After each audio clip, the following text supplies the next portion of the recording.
Hey,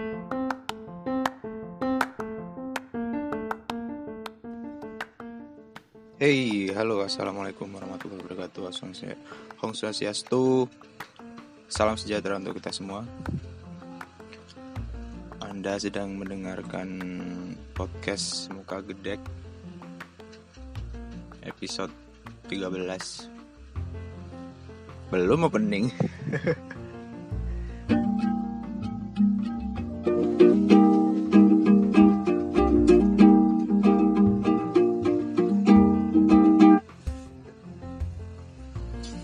Hey, balik lagi buat yang baru dengerin podcast Muka Gedek, membahas tentang pendakian, muncak, gunung, teori bumi bulat dan bumi datar.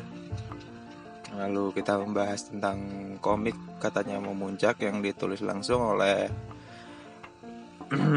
kreatornya Muka Gedek. Sekarang udah nyampe episode berapa ya? Nggak saya lihat ya, lupa.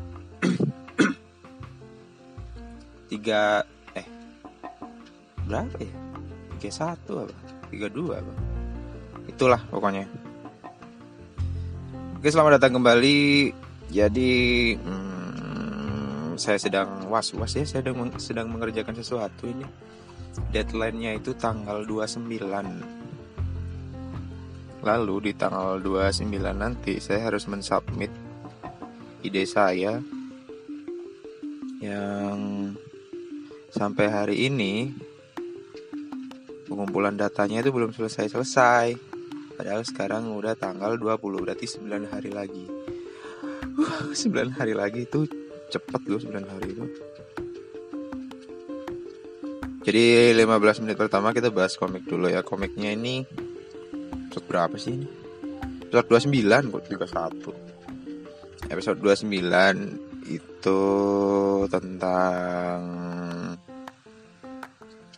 menjadi beban di tim kalian. Kalian pernah gak sih kayak ikut pendakian lalu ikut muncak gitu ya, tapi ternyata kalian itu cuma nyusahin doang gitu. Terus kalau kalian udah begitu, kalian sadar diri gak kalau udah jadi kayak beban buat orang lain gitu? Kalau saya sih waktu itu sadar diri. Jadi waktu itu, di hari itu, waktu muncak ke Semeru itu, saya memutuskan untuk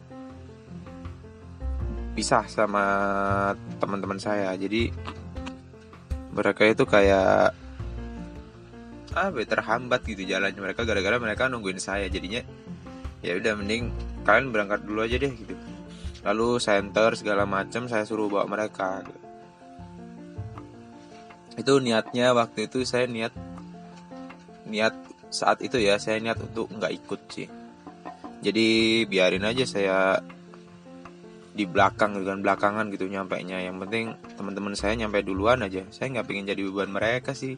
Soalnya kalian pernah muncak gak sih? Jadi kalau misalnya kalian ya kebiasaan jalan cepet, lalu ketika ada teman kalian yang lambat, terus kalian ikutan berhenti buat nungguin dia, itu ikutan capek tau. Percaya nggak kalian? Saya juga ngerasa kayak gitu. Saya nggak ngerasa cepet ya. Saya jalan speed saya waktu mendaki itu biasanya biasa aja sih. Cuman kadang kalau ada yang lebih lemot dari saya, itu malah bikin saya cepet capek juga gitu. Karena berhenti, belum waktunya istirahat kita berhenti, padahal stamina kita masih ada. Jadi energi kita dipakai buat istirahat, buat bercanda-bercanda gitu di pos gitu. Ya emang kadang cepet-cepetan nyampe itu juga gak bagus. Cuman kita kan juga harus tahu waktu gitu. Misalnya ada estimasi waktu dari pos ini ke pos ini itu kita paling lambat itu berapa jam gitu. Nah harus tetap ngikutin itu. Kalau enggak ya schedule kedepannya bakal berantakan. Misalnya ya kalian ke Ranukumbolo. Ranukumbolo itu normalnya dulu saya sama teman-teman itu 4 jam. 3 jam itu cepet, 4 jam itu standar. Paling lemot itu 5 jam lah. Nah sekarang bayangin kalian nyampe ke Ranupani ya. Dari Ranupani kan ke Ranukumbolo kan. Dari Ranupani ke Ranukumbolo, misalnya kalian ngambil jam paling lambat, yaitu selama 5 jam. Berarti minimal kalian berangkat dari Ranupani itu harus jam 12 siang. Jam 12 siang kalian harus mulai jalan.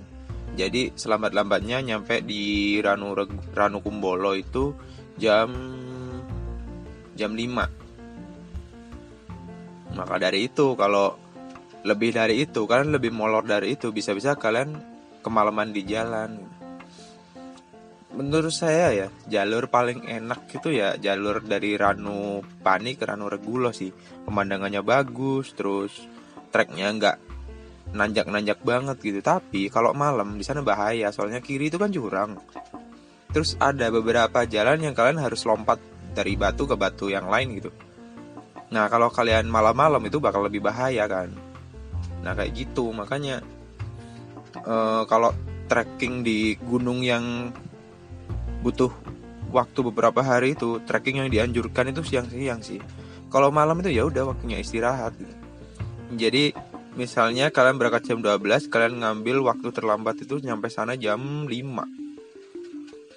Jam 5 kalian baru nyampe saat itu juga kan, baru nyampe saat itu juga kan. Terus kalian masih harus berdiriin tenda, terus kalian bersih-bersih, pokoknya maksimal sejam lah. Jadi jam 6 itu udah lambat banget lah. Jadi kalau estimasi kita waktu itu, kita itu berangkat dari Ranu Kumbolo itu paling lambat dari Ranu Pani paling lambat jam 10 siang. Kan estimasi waktu kita 4 jam. Jadi nyampe sana itu jam 2-an lah, paling lambat jam 3 asar itu baru nyampe Ranu Kumbolo. Tapi kita seringannya jam setengah 2, jam 1 gitu nyampe sana itu. Jadi ada waktu buat berdiriin tenda, lalu kita masih bisa main-main, masih bisa foto-foto, masih bisa masak-masak, masih bisa masak buat nanti malam gitu. Nyiapin masakan buat nanti malam. Jadi ya itu tadi, ada estimasi waktu yang harus kalian patuhi meskipun kalian anggap aja mendaki yang santai ya.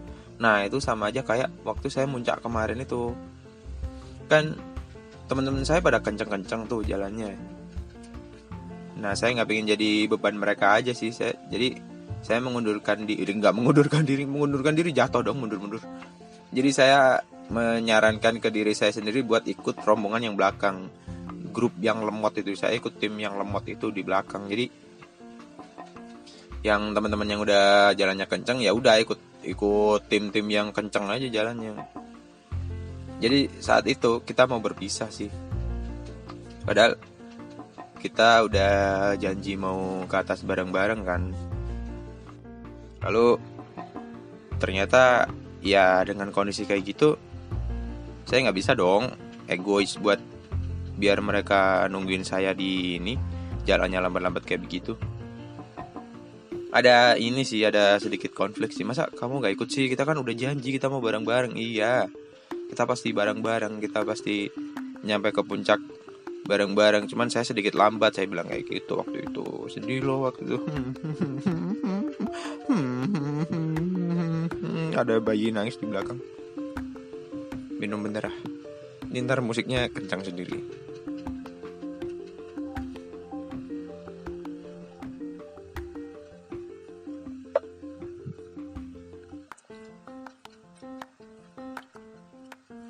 Nah, waktu itu kondisi udah jam berapa ya?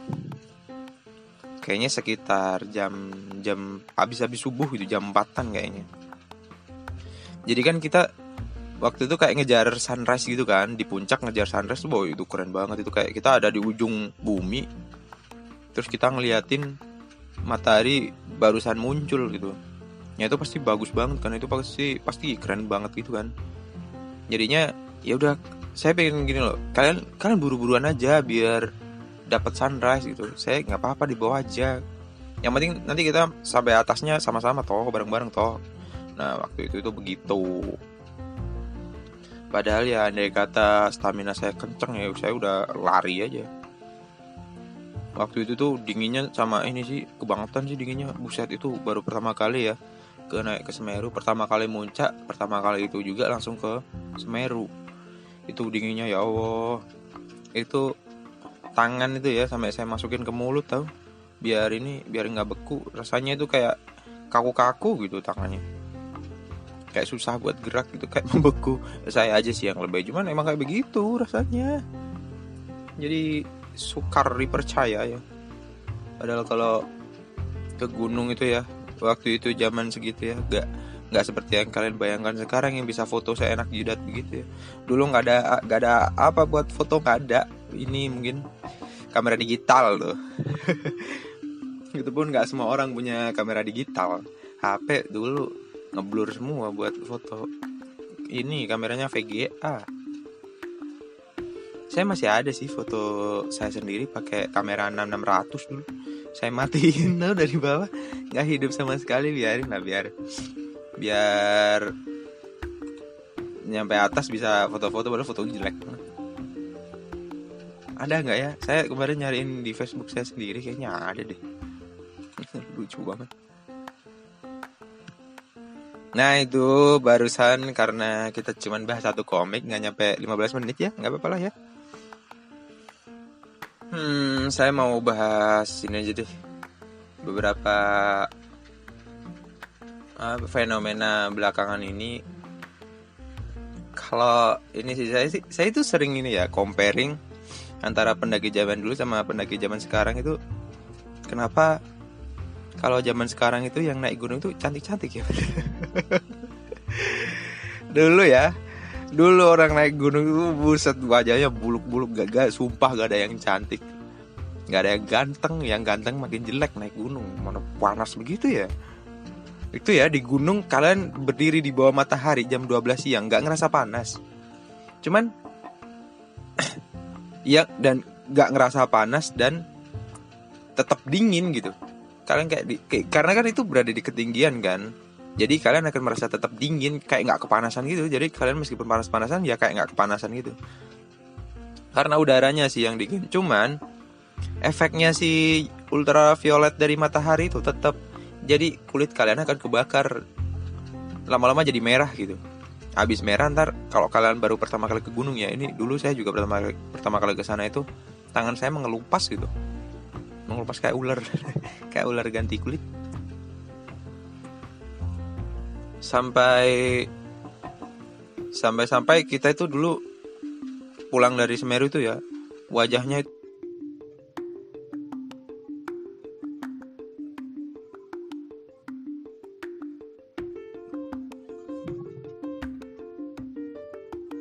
ya. Sekarang kita udah masuk ke sesi tanya jawab.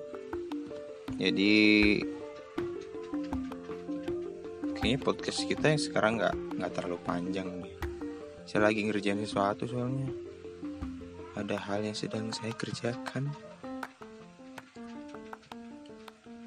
Jadi pertanyaan pertama itu dari Instagram, namanya _filosofi__. Iku gambar apa pe? Kok medeni? Oh, gambar yang saya pakai buat ask question itu gambarnya muka gede sih sebenarnya. Jadi saya pengen bikin karakter kalau muka gede itu sebenarnya iblis gitu lah, iblis yang menyamar jadi manusia. Masuk gak? Gak jelas ya. Ya, saya pengen bikin teori ya. Jadi gini, kan iblis itu diciptain buat ganggu manusia ya. Nah, berarti iblis bakal baik kalau dia menjalankan tugasnya dengan baik, yaitu mengganggu manusia. Nah, kalau misalnya si iblis itu enggak menjalankan tugasnya, yang it means dia malah kebalikannya, dia ngebantu manusia. Kebalikan dari tugas dia, yang dia seharusnya itu mencelakakan manusia, dia malah membantu manusia. Nah, kira-kira si iblis ini golongannya gimana ya? dia bakal apa sih? Dia termasuk golongan yang mana? Maksudnya dia termasuk makhluk yang baik atau yang jelek ya? Saya nggak tahu sih, itu tugas Tuhan sih kayaknya ya. Kita manusia nggak perlu mikirin ke situ sih. Saya cuma pengen bikin karakter kayak gitu aja. Jadi dia itu kayak penjahat yang baik gitu, something like that lah ya, pokoknya seperti itulah. Jadi itu Yang saya gambar di buku itu adalah sketch dari muka gedek ketika di wujud aslinya, yaitu iblis. Parah banget iblis. Pertanyaan berikutnya, nggak ada namanya. Cara mendapatkan air ketika dehidrasi di gunung gimana, Min? Musik yang disukai apa kalau pas lagi naik gunung? Kalau mendapatkan air ketika naik gunung ya, tergantung nih kalian di gunung mana dulu. Kalau misalnya Gunung Gersang sih, saya nggak tahu ya SOP-nya nyari gunung itu kayak standar operasionalnya naik gunung itu kayak mana, nyari air di gunung itu kayak mana. Cuman kalau kayak di Mahameru, di Kalimati kita udah punya yang namanya sumber mani. Nah, kalau di Gunung Lemongan udah ada Watu Guci. Di situ ada batu, ada guci itu loh, yang ada yang naruh di situ. Terus kita nyari ngasih julukan pos itu namanya pos Watu Guci. Di situ ada kayak pancuran air gitu dari sumber dari hutannya itu. Kita bisa ngambil air di situ. Nah, lalu kalau padahal Gunung Lemongan itu hitungannya gunung yang gersang ya, cuman dia tetap bisa keluar airnya gitu kan, keren kan. Nah, kalau misalnya kalian sedang tersesat kan di gunung, lalu kalian mencari air gitu kan, pertanyaannya. Ya, pertama kalian cari sumber air. Sumber airnya bisa aja dari sumber mata air, atau dari sungai, atau dari genangan air. Berikutnya kalian bisa ngambil dari embun pagi itu. Embun itu yang paling ini sih, paling simpel kalau misalnya kalian benar-benar jadi survivor ya, jadi orang yang bertahan hidup di gunung. Kalian bisa pakai kain kalian lah, kain baju kalian, salah satu helai baju kalian itu kalian taruh di pohon gitu, dicentelin atau pokoknya dia terlentang lah di udara. Nanti pas pagi dia bakal banyak embun di sekitar dia. Nah, kalian bisa peras itu embunnya, terus kalian bisa minum deh. Terus kalian juga bisa ambil dari yang embun yang netes-netes di pepohonan. Apa kalau enggak bisa ngambil dari akar. Terus ada lagi dari lumut tuh yang banyak tuh. Misalnya kalian kayak jatuh ke hutan kan, iklimnya kan kayak basah-basah gitu kan, lembab-lembab gitu kan. Kalian cari aja lumut, terus kalian peras gitu. Kalau misalnya lumutnya pure lumut, itu bisa kalian langsung masukin ke mulut kalian gitu perasan airnya. Cuman kalau lumut yang nempel sama lumpur-lumpur, kalian harus saring dulu deh kayaknya. Ada banyak juga sih. Waktu itu ya saya juga pernah kehausan di sebuah gunung di Lemongan. Jadi waktu itu air kita udah habis. Nah, cara kita nyari air itu kita nyedot dari bunga-bunga yang ada di sana kan, ada embun-embunnya, kita sedot itu kayak tawon tuh gitu. Itu goblok banget sih. Terus waktu itu ada kayak entah bungkus minuman atau plastik atau apa gitu ya. Nah, semalamnya kan hujan. Kita tuh posisi habis turun dari puncak Gunung Lemongan. Semalamnya hujan, lalu jadi airnya itu menggenang di sampah plastik gitu kan. Nah, lalu air yang di sampah plastik itu kita ambil, terus kita minum. Ini catatan buat air yang kayak begitu itu nggak boleh langsung dikonsumsi teman-teman. Jadi minimal kalian masak dulu lah gitu. Soalnya banyak bakterinya, ternyata saya habis baca-baca itu. Tapi waktu itu kan saya nggak tahu ya, ini asal minum aja. Ada bakteri namanya E. coli juga gitu, yang bikin kalian sakit perut dan lain-lain lah pokoknya. Jadi kalian harus milih-milih juga sih, meskipun pakai air yang tergenang itu. Di Mahameru dulu saya pernah minum air di genangan kayak bekasnya sepatu loh, bekasnya jejak kaki itu loh. Nah, ada airnya, gak tahu, sok-sokan survival sih. Padahal air mah banyak ya. Sok-sokan minum di situ, jangan ditiru nih. Sesat tau.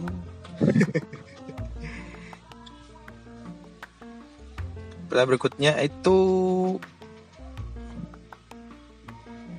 ini musik ya. Bentar aku buka dulu deh. Oh iya, musik. Suka musik apa bang? Kalau musik saya suka itu System of Down. Kalau belakangan saya lagi sering dengerin lagunya ini sih, lagu-lagu yang slow-slow gitu. Kalau di YouTube itu saya suka buka Lofi Hip Hop yang musik streaming itu. Di Spotify juga saya playlistnya juga Lofi Hip Hop. Lagu slow-slownya Bandanera juga. Kalau yang sekarang sedang bergeming di kepala saya itu Sampai Jadi Debu itu. Ku di liang yang satu, ku di sebelahmu. Nah itu sedang bergeming tadi di kepalaku, berulang-ulang terus lagunya. Terus berikutnya ada lagunya siapa? Danila yang Ada di Sana.